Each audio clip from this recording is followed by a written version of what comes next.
Hola, mi nombre es Isabel León y vamos a comenzar a darle curso a esta serie de videos y debemos hacerlo dándole una introducción a lo que es la patología y la clínica estomatológica.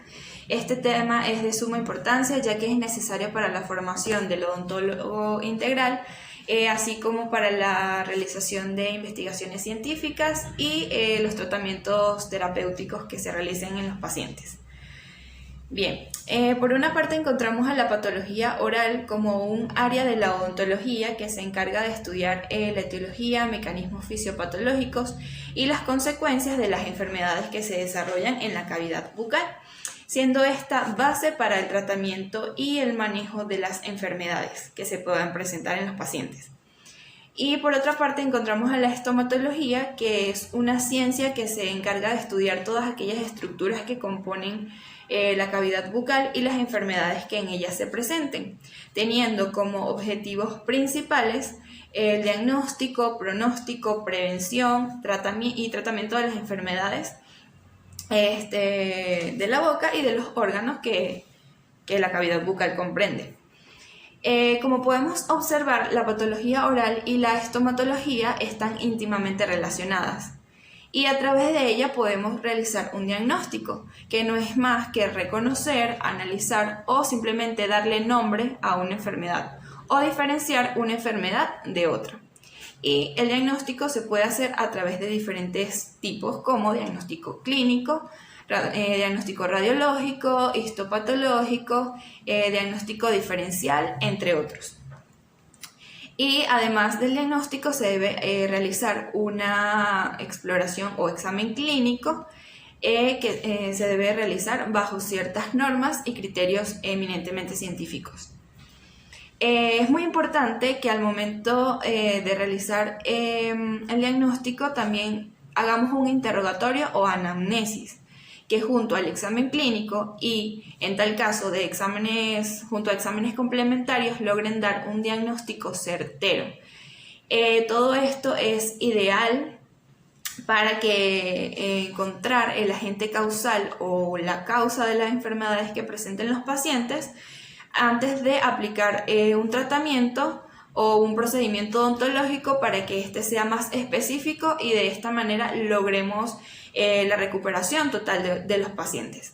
Es muy importante también que no veamos a los dientes como un órgano aislado, sino que tengamos presente que la cavidad bucal está formada por una serie de estructuras que en conjunto forman a un sistema. Bien, cuando hablamos de la correlación con la unidad curricular de morfofunción, tenemos que la estomatología es la que se encarga del estudio anatómico y fisiológico del aparato estomatognático. Este va a estar compuesto por un conjunto de órganos y tejidos, entre ellos van a estar los dientes, la articulación temporomandibular, el periodonto, el sistema neuromuscular, labios, amígdalas, orofaringe, lengua, paladar, mucosa oral y glándulas salivales. El sistema estomatognático es una unidad morfofuncional. Esta va a estar constituida por varias estructuras, entre ellas las esqueléticas, musculares, angiológicas, nerviosas, glandulares y dentales. Estas van a estar organizadas alrededor de las articulaciones occipito-ateloidea, atlo-axoidea y las vértebrocervicales, además de la articulación temporomandibular y una muy importante para nosotros como es la oclusión dental y la dentoalveolar. Estos se ligan orgánica y funcionalmente con los sistemas digestivo, respiratorio, fonológico y de expresión estético-facial. Van a estar de la mano con los sentidos del gusto, tacto, equilibrio y orientación. Ellos van a desarrollar las funciones de succión, digestión oral, principalmente en la degradación de los hidratos de carbono. También en la deglución, la comunicación verbal. Esta va a integrar como que la comunicación fonológica, la articulación de los sonidos, el silbido. Cuando hablamos de sexualidad oral, esto quiere decir que se involucra en la risa, el beso, la sonrisa y todas estas expresiones afectivas. Cuando hablamos de respiración alterna, esto va a ser lo contrario, por ejemplo, el vómito, el estornudo, el bostezo y todas estas funciones que son importantes para el desarrollo del ser humano. La salud bucal se considera parte de la salud sistémica y no puede abordarse de una manera aislada, es decir, la boca es parte de todo un sistema, es decir, del cuerpo humano. Los tejidos blandos de la cavidad oral pueden verse afectados por una variedad de patologías. Algunas no van a tener significado patológico y otras pueden comprometer el estado general de la salud de un paciente, como por ejemplo el cáncer de boca. Además de todas estas enfermedades sistémicas como la diabetes, enfermedades de las encías, pérdida de dientes, mal aliento, caries, afecciones pulmonares, derrames cerebrales y hasta enfermedades del corazón. En cavidad bucal podemos encontrar lesiones de coloración blanca o blanco-amarillenta. Estas van a ser el resultado de varios factores, como son la colonización fúngica, la vascularización reducida de los tejidos conectivos o el depósito de una gruesa capa queratinizada. En la imagen superior izquierda podemos observar la línea alba. En la cara interna del carrillo, en la derecha el leucodema y la leucoplasia en la lengua. También podemos observar el líquen plano en la cara interna del carrillo y la quelitis actínica. En la imagen del lado izquierdo podemos observar una leve inflamación y en la del lado derecho ya más avanzada. La identificación y detección de lesiones es un factor muy importante para el personal de salud, sobre todo para el odontólogo, ya que podremos ofrecer medidas preventivas, inclusive hasta la lucha contra el cáncer y la mejora de la supervivencia del paciente. Independientemente de la especialidad, es responsabilidad del odontólogo examinar la cavidad oral y sus estructuras relacionadas, como lo dije anteriormente. De esta manera podemos observar lo normal y lo patológico. De esta manera vamos a ofrecer un mejor diagnóstico a los pacientes y van a ser mejor atendidos en la clínica estomatológica. Hola, mi nombre es Laurimar Lara y yo les voy a hablar sobre la correlación de la estomatología con la unidad curricular de farmacología. La farmacología es importante en la atención de un paciente en el área estomatológica, ya que ésta se aplica para el control del dolor, también en las patologías que vienen dadas por microorganismos infecciosos y también las de carácter sistémico. Por lo tanto, el objetivo de la farmacología aplicada es desarrollar la prescripción racional de medicamentos basada en el método científico. Y bueno, por esto es que es importante que el odontólogo tenga los conocimientos necesarios para la prescripción de los fármacos, ya bien sea como tratamientos de primera elección. Un ejemplo, cuando el paciente tiene dolor y se prescriben fármacos analgésicos. O también cuando hay algún tipo de proceso infeccioso, entonces se prescribe fármacos antimicrobianos. También otro ejemplo claro es cuando es necesario administrar fármacos facilitadores de procedimientos dentales, como por ejemplo cuando es necesaria la administración de anestésicos locales.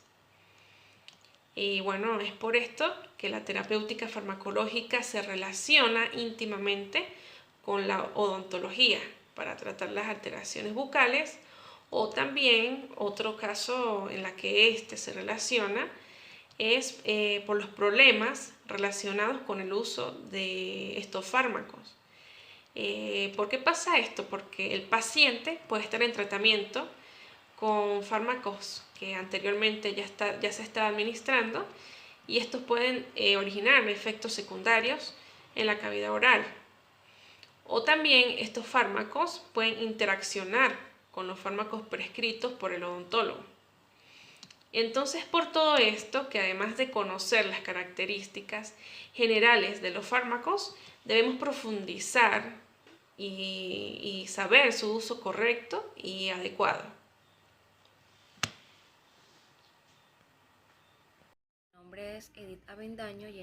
Buen día, mi nombre es Edith Avendaño y en esta ocasión les voy a hablar sobre la relación que existe entre la estomatología y la odontología social. Debemos tomar en cuenta que desde hace muchos años la odontología se ha convertido en una de las ramas complejas en el ámbito económico para obtener de sus servicios. Y no es más que la odontología social, aquel trabajo que existe entre el personal docente, el estudiante, los servicios odontológicos y la comunidad, donde se ha convertido o ha nacido para llegar a aquellas comunidades de bajos recursos. Debemos tomar en cuenta que a nivel mundial pues existen diferentes tipos de afecciones en nuestra comunidad, y uno de los que más nos perjudica es el ámbito económico debido a los altos costos que pueden generar los servicios odontológicos.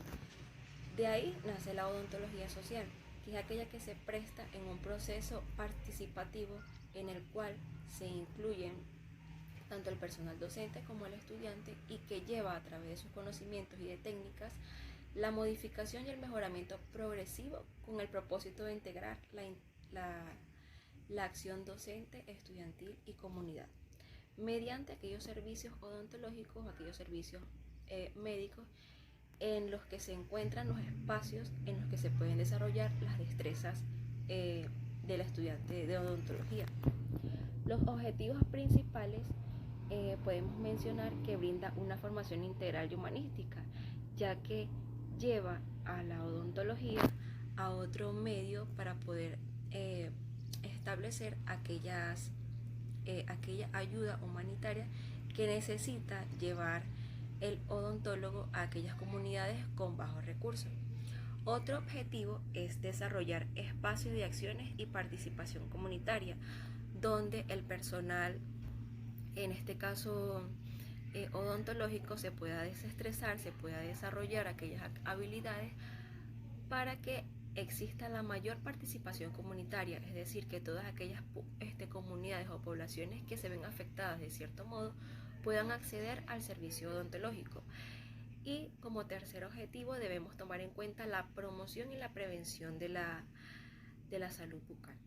Promoción, porque mediante la promoción podemos establecer a que esa comunidad de bajos recursos o de acuerdo a los problemas que se encuentren, puedan elevar la promoción de la salud en cuanto a nuestra cavidad bucal, hacerla más participativa y más importante. Y la prevención, para prevenir aquellas enfermedades o aquellas afecciones y no dejarlas que tomen un curso y que sigan. En cuanto a las prevenciones, debemos tomar en cuenta que pueden ser primarias, secundarias y terciarias. La primaria se encarga principalmente de aquella promoción de la salud donde la enfermedad aún no se ha establecido. La secundaria es cuando falla la primaria y es cuando ya se ha interrumpido la promoción y se convierte en una enfermedad. Lo principal es establecer aquellos tratamientos para que no prosigan. Y la prevención terciaria es aquella encargada de limitar ya la lesión establecida en cavidad bucal y las complicaciones que derivan en una afección bucal. Las técnicas preventivas son simples y sencillas, aquellas que podemos llevar a cualquier comunidad mediante la odontología social, como por ejemplo, una de las principales y comunes es promover la higiene bucal, la dieta sana, evitar los malos hábitos, y aquellas que podemos darle mediante nuestras técnicas y nuestras habilidades, que son las limpiezas dentales, la ortodoncia y las aplicaciones de sellantes cuando ya se encuentran aquellas afecciones en cavidad bucal. Y es una de las formas de llevar la promoción y la prevención del estudiante en relación a la odontología social. Ok, ahora vamos a hablar un poquito de lo que es la relación o la correlación de la estomatología con la anatomía patológica enfocada en la cavidad bucal. Vamos a empezar por definir qué es la anatomía patológica, ¿sí? Ella imparte los conocimientos sobre la etiología, el desarrollo, las alteraciones macroscópicas y microscópicas que acontecen en los órganos, tejidos y células del organismo, específicamente las enfermedades propias de la cavidad bucal o de aquellas enfermedades sistémicas que pudieran ocasionar alteraciones en la cavidad oral. La anatomía patológica es una ciencia predominantemente descriptiva, por lo que requiere el estudio morfológico de las células, tejidos y órganos. Constituye también la base para formular el diagnóstico de las diferentes patologías que se presentan en la cavidad bucal, y también nos permite diferenciarlas de otras y poder aplicar un plan de tratamiento certero. En este sentido, es muy importante mencionar que la estomatología se relaciona importante y directamente con la anatomía patológica, ya que a pesar de que las manifestaciones clínicas no son el estudio principal, ¿verdad? El cual sí es el de la estomatología, realiza importantes aportes a la clínica con herramientas para el diagnóstico y prevención, contribuyendo así al perfil del odontólogo y concientizando en la prevención de patologías que existen en el área bucal y maxilofacial. Por otro lado, la anatomía patológica, a través de sus diferentes herramientas y modalidades de estudio de diagnóstico, facilita a los estudiantes y profesionales del área de la odontología una posibilidad de poder desarrollar una serie de destrezas y habilidades para ser aplicadas en el diagnóstico, tratamiento y curación. Y pronóstico de una gran gama de lesiones observadas con frecuencia en los tejidos de la cavidad oral y sus anexos. En este sentido, también es importante mencionar que en la Facultad de Odontología de la Universidad de los Andes, la asignatura de Anatomía Patológica está integrada al Departamento de Biopatología, guardando estrecha relación con las diferentes áreas de la patología bucal, estableciendo un sentido de pertenencia y coherencia a toda la patología, estando abierta a los distintos métodos y tecnologías educacionales que se emplean en la actualidad. Entonces, esto quiere decir que estas dos materias o asignaturas van de la mano, ¿sí? Ellas pues permiten a los estudiantes de odontología y al profesional ya cuando se gradúa tener herramientas, ¿verdad? Para poder brindarle a los pacientes un servicio completo, ¿sí? En cuanto o en lo que se refiere al diagnóstico, para un correcto plan de tratamiento, un correcto diagnóstico y posteriormente un correcto plan de tratamiento. Un cordial saludo para todos, mi nombre es Joseph Dávila y para continuar hablando del tema me corresponde establecer la relación que existe entre estomatología y el área de microbiología. Con el pasar de los años ha tomado especial atención el rol que cumple el laboratorio de microbiología en el diagnóstico de los microorganismos de la cavidad bucal, y que se han perfeccionado y desarrollado incluso nuevas técnicas que permiten conocer mejor la ecología microbiana y a su vez los mecanismos de patogenicidad de los principales microorganismos presentes en cavidad bucal que pueden desarrollar enfermedades. Podríamos decir entonces que el objetivo del laboratorio de microbiología es proporcionar información al clínico sobre la presencia o ausencia de microorganismos que pueden estar implicados o no en un determinado proceso patológico infeccioso. Como odontólogos, es necesario reconocer que el diagnóstico microbiológico es una herramienta valiosa para nuestro trabajo, porque nos permite conocer la etiología microbiana de cierta enfermedad en curso, seleccionar el antimicrobiano adecuado para el caso y determinar la eficacia del tratamiento que se va a ejecutar. El estudio de la microbiota bucal y de las enfermedades infecciosas de la cavidad oral involucra una serie de etapas que van desde la toma y transporte de muestras hasta el aislamiento e identificación de los agentes etiológicos. Y es allí donde debemos comprender que ese diagnóstico microbiológico va a ser considerado un trabajo en equipo, entre nosotros que somos el clínico encargado de definir el diagnóstico presuntivo y diferencial en base al cuadro clínico y radiográfico del paciente, junto con el especialista del área de microbiología, que de acuerdo a ese diagnóstico presuntivo va a determinar la metodología adecuada para el caso. Entonces debemos entender que el procedimiento para la toma y el transporte de muestras son considerados determinantes importantes y cruciales para la calidad del análisis, los resultados obtenidos y por ende en el éxito de la terapia que se va a instaurar. Por eso es que se recomienda que cada vez que se desee tomar una muestra de la cavidad bucal de cierta lesión, nos pongamos en contacto con el laboratorio de microbiología para que el especialista nos oriente de la metodología a seguir en determinado caso. La determinación de la sensibilidad de los antibióticos y quimioterápicos se realiza una vez determinado el microorganismo presente del caso, de acuerdo a ciertos procedimientos especiales in vitro. Ello se hace bajo ciertos parámetros específicos que van a estar determinados en las guías actualizadas del CLSI. Podríamos entonces concluir, de acuerdo a este punto, que el diagnóstico microbiológico es una herramienta importante para el odontólogo porque nos permite incluso estudiar, conocer e investigar la etiología microbiana de ciertas enfermedades infecciosas presentes en la cavidad bucal. Ahora bien, para continuar avanzando en el tema necesitamos recordar a qué se refiere el término de lesión, y es que por acá encontramos que se define como un área normal de tejido corporal que puede agrandarse o cambiar de apariencia y que puede presentar o no signos de malignidad. Debemos considerar, para lograr la descripción correcta de una lesión que aparece en cavidad bucal, ciertos parámetros y también reconocer a qué grupo de lesión elemental pertenece, así como también conocer la ubicación anatómica. Por acá podemos encontrar un cuadro que nos permite, con ciertos términos, describir la forma de la lesión, si es circular, irregular, el tipo de lesión, si es única o múltiple, la consistencia de la misma, si de pronto es blanda, dura, firme, su superficie, si es lisa, rugosa, granular, si su base es sésil o pediculada, los bordes que presenta, si son bien definidos o mal definidos, los síntomas que refiere el paciente, si dolor, prurito, ardor, y también algo que es muy importante, el color de la lesión, que puede ser café, negro, grisáceo, azulado, entre otros. Debemos considerar y recordar que para lograr la descripción correcta tenemos que comenzar por ese rasgo más predominante en la lesión.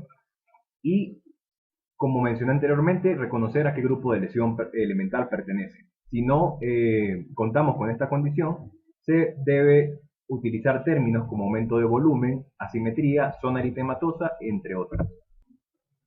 Las lesiones elementales entonces se definen como un término utilizado para describir la apariencia clínica de una lesión con aparición tanto en piel como en mucosa. Y estas se dividen en dos grandes grupos, que pueden ser las primarias y las secundarias. De por sí, las secundarias son el resultado de la evolución a través del tiempo de las primarias. Entonces, entre las lesiones elementales primarias encontramos lo que es una mácula o mancha. Se describe como un área circunscrita con cambio de color sin elevación, ni depresión, ni variación en su espesor o la consistencia, como se puede apreciar acá en el diagrama.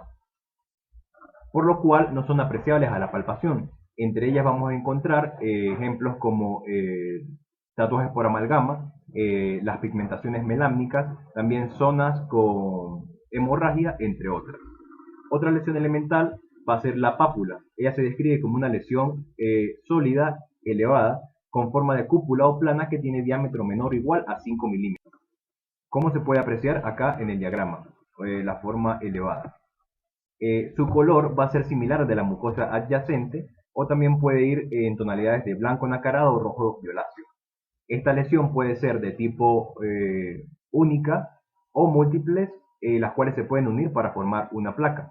Entre ellas vamos a encontrar, como por ejemplo, el líquen plano, también la hiperplasia epitelial multifocal, entre otros. Por otro lado, también encontramos a la placa como otra lesión elemental primaria. Esta se describe como una elevación de la superficie mucosa generalmente bien definida y en este caso mayor a 5 milímetros de diámetro, con bordes que pueden ser bien o mal circunscritos y una superficie que puede ser lisa, rugosa o verrugosa, como se puede apreciar acá en el diagrama, y observamos en esta imagen una placa en la mucosa interna del carrillo. A continuación, mi compañera Angélica les seguirá hablando de las lesiones elementales. Buen día a todos, mi nombre es Angélica Chacón y yo les voy a continuar hablando sobre las lesiones elementales primarias. La úlcera. Esta va a ser una pérdida de la continuidad de profundidad variable en la cual va a haber una exposición del tejido conectivo subyacente. El fondo de este tipo de lesión puede ser hemorrágico o estar cubierto por una delgada membrana, ya sea de color blanquecino, grisáceo o amarillento. Este tipo de lesiones va a tener bordes lisos y hemorrágicos o firmes, elevados e indurados. Los tipos de úlceras más frecuentes que se van a presentar son las úlceras traumáticas, las recurrentes o las de tipo herpético. El tumor es una neoformación de tamaño, forma y consistencia variable, la cual tiende a crecer y persistir indefinidamente. Está constituido por proliferación celular y es palpable, circunscrito y elevado. Puede ser tanto de carácter benigno, como por ejemplo un lipoma, como de carácter maligno, como un carcinoma de células escamosas. El nódulo. Este es un aumento de volumen bien localizado que generalmente es proveniente de tejidos profundos y va a ser sólido, palpable y circunscrito. Suele medir desde 5 milímetros hasta varios centímetros. Y un ejemplo de nódulo va a ser una malformación muscular. La vesícula. Esta es una elevación circunscrita de contenido líquido, la cual tiene un diámetro menor a 5 milímetros. Pueden ser tanto intraepitelial, o sea, encontrarse dentro del epitelio, como subepitelial, debajo del epitelio. Y los tipos de vesículas más comunes que podemos encontrar es en las lesiones por el virus del herpes simple. La ampolla ovular. Esta también es una elevación circunscrita de contenido líquido seroso, la cual va a tener un diámetro mayor a 5 milímetros.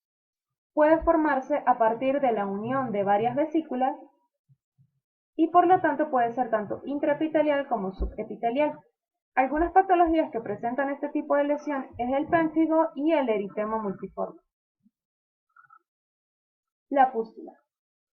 Esta también es una lesión elevada y circunscrita, pero su contenido va a ser líquido purulento. Va a ser de consistencia blanda y el ejemplo más característico es el absceso periapical. Las lesiones elementales secundarias.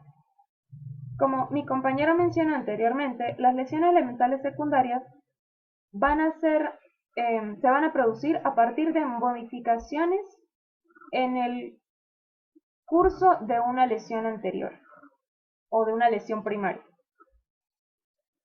En primer lugar tenemos la escama. Estas son laminillas epidérmicas secas que se desprenden espontáneamente como resultado de una alteración en el proceso de la queratinización.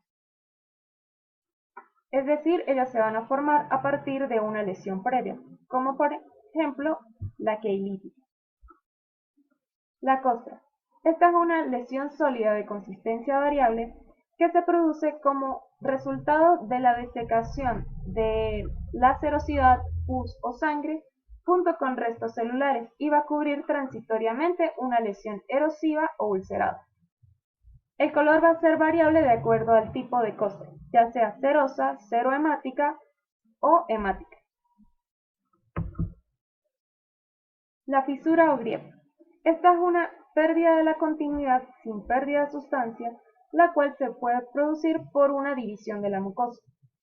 Uno de los ejemplos más característicos es la lengua fisurada y también puede observarse en la keilitis por sobreinfección por cándida.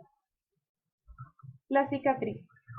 Esta va a ser un tejido de neoformación del tipo conectivo epitelial, la cual va a reparar la pérdida de la continuidad del epitelio debido a un proceso ulceroso o inflamatorio. Puede ser tanto atrófica, de consistencia blanda, o hipertrófica, la cual es bastante consistente y su color puede ir desde rosada hasta hiperpigmentada. La atrofia. Esto va a ser una disminución en el espesor, consistencia y elasticidad de la mucosa, producto de una reducción en el número de capas epiteliales. Se va a observar como zonas finas y eritematosas debido a que los capilares sanguíneos se tornan más superficiales. En la imagen podemos observar una atrofia de las papilas gustativas en lengua. La erosión es la pérdida de las capas superficiales del epitelio. No deja cicatriz y se va a observar como una zona eritematosa. Aquí podemos observar en paladar lesiones erosivas debido al lupus eritematoso. Como conclusión final, podemos decir que al ser la estomatología la ciencia que estudia, trata y previene las enfermedades de la cavidad bucal, es de suma importancia conocer las lesiones elementales que se pueden presentar, así como también a la hora de establecer un diagnóstico clínico. También es importante apoyarnos en otras áreas, como por ejemplo la histopatología o en un estudio microbiológico para poder llegar a un diagnóstico correcto y así poder establecer un plan de tratamiento idóneo para nuestros pacientes. Muchas gracias por su atención, espero que les haya gustado y cualquier duda no duden en dejarla en comentarios. Por acá tenemos las referencias bibliográficas para realizar esta exposición.